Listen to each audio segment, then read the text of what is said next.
Hello guys, in this video I will show you how to cancel all sent friend requests on Facebook. It's very simple and easy. Watch full video so you don't miss out any important step. First of all, open the Facebook application, then tap on the profile icon with hamburger menu on the top right hand side.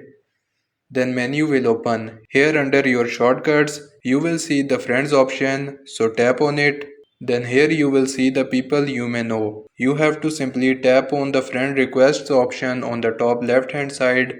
Then in the friend request section, you will see three dots on the top right corner. So tap on these three dots. After that you will see view sent request option in the bottom. So tap on it. Then you will see all the sent friend requests, and to cancel them simply tap on this cancel button with each request and you can see request cancelled. This is how you can cancel all sent friend requests on Facebook.